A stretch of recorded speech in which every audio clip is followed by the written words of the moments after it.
කොහොමද ඔයාලට රස දෙයක් ගේනවා කියලා තමයි කිව්වේ. ඔව් රස දෙයක්කුත් තියෙනවා. ඉතින් ඊට කලින් හිතුණා මං ආස කරන දෙයක් ගත්තා. ඒක පෙන්වන්න ඔයාලටත් වැදගත් වෙයි කියලා හිතලා මේ 3 in 1 සෙට් එකක්. මේකේ ග්‍රේටර් එක, කොලන්ඩර් එක සහ මික්සින් බෝල් එක කියන තුනම එකට තියෙන්නේ. ඉතින් මේක හරි ප්‍රයෝජනවත් කියලා හිතුණු නිසායි ගත්තේ. හාල් එහෙම හොදගන්න එහෙම හරි පහසුයි. යමක් පෙරා ගන්න, ග්‍රේට් කරගන්න මේ ඔක්කොම මේකෙන් කරගන්න පුළුවන්. ඉතින් වටිනවා කියලා හිතුණු නිසා ගත්තා. ඔයාලටත් කොහෙදි හරි දැක්කොත් මේ වගේ දෙයක් ගන්න. ඒක හරි ප්‍රයෝජනවත්. ඉතින් ඔන්න එහෙනම් මේකත් බලාගෙනම යමු මං හදන කෑම මොකක්ද කියලා බලන්න. ඉතින් මීට කලින් සමහරට ඔයගොල්ලෝ නම් මේක try කරලා නැතුව ඇති. try කරලා නැත්නම් try කරලා බලන්න. ඔන්න මගේ චොපර් එකට මම මේ දාගන්නේ පිරිසිදු කරගත්ත මල්ගෝවා. මේක මුකුත් අම්බල මුකුත් නෑ අමුයෙන් තියෙන්නේ. මේක හොඳට පොඩි වෙන්න කුඩාවට චොප් කරගන්නයි ඕනේ. මම මේකෙන් හදන්න යන්නේ මැල්ලුමක්.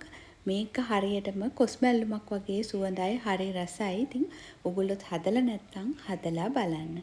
ඉතින් මුලින්ම භාජනයක් ලිපේ තියලා ඒකට තෙල් ටිකක් දාලා පොල් මැල්ලුම හදාගන්නයි යන්නේ. ඉතින් ඔයගොල්ලෝ දන්නවා ඇතිනේ කොස් මැල්ලුම් වලට එතකොට ගස්ලබු මැල්ලුම් වලට එහෙම පොල් මැල්ලුම හදන විදිය ඔන්න ඒ විදිහටම තමයි හදන්නේ.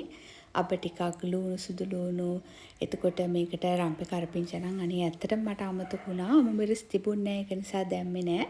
හැබැයි මේ මුකුත් නැති වුණා කියලා රසයේ වෙනසක් තිබුණෙත් නැහැ. රසටම තිබුණා. ඉතින් මේ ටික තියෙනවා නම් ඔයාලා ඒ ටික අනිවාර්යෙන් දාගන්න. උගුල තව මොන හරි විශේෂයෙන් පොල් මැල්ලුමට එකතු කරනවා නම් ඒක දැම්මත් ප්‍රශ්නයක් නෑ. ඇත්තටම හරි රසයි. මේක ඉතින් කහ ටිකක්, ගම්මිරිස් කුඩු ටිකක් මේ දේවල් තමයි එකතු කරන්නේ. මේ විදිහට පොඩ්ඩක් මේවත් තෙලේ බැදෙනකොට පොල් ටික දාලා හොඳට මලව ගන්නයි තියෙන්නේ. ඉතින් මේ දේවල් නම් ඔයාලා දන්නවනේ. ඉතින් මේ මලව ගත්ත පොල් මැල්ලුමට අන්තිමට එකතු කරන්න ඕනේ අර අපි පොඩිවට චොප් කරගත්ත මල් ගෝවා ටික. ඉතින් ඒක කුඩාවට තියෙන නිසා ගොඩ වෙලා ලිපේ රත් කර කර ඉන්න දෙයක් නෑ. ඉතින් ඉක්මනට හදාගන්න පුළුවන්. ලුණු ගම්බිරිස් ඒ ටික දාගන්න.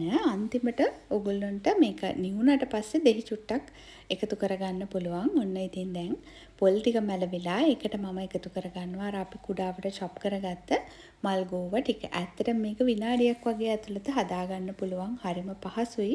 ඇත්තටම හරි රසයි. ඉතින් මල් ගෝවා කරි එකක් සුප් එකකට වගේ ගන්නවටත් වඩා මෙහෙමත් හදලා බලන්න වෙනසක් නේ. ඉතින් ඔන්න වැඩේ හරි රස බලන්නයි තියෙන්නේ. ඔන්න ඉතින් හවසට කන්න පොඩි ස්නැක් එකක් හදන්න තමයි මේ යන්නේ.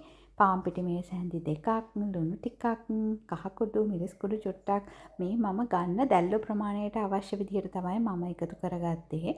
දැල්ල වලින් තමයි මේ ස්නැක් එක හදන්න යන්නේ. ඉතින් මේ වගේ පොඩි බැටර් එකක් අපිට හදාගන්න ඕනේ. ඊට පස්සේ ඒකට දැල්ල ටික දාලා චුට්ටක් වෙලා තියන්න. ඊළඟට තෙල් එකක් හොඳට රත් වෙන්න තියලා දැන් තියෙන්නේ මේ දැල්ල ටික හොඳට බැද ගන්නයි.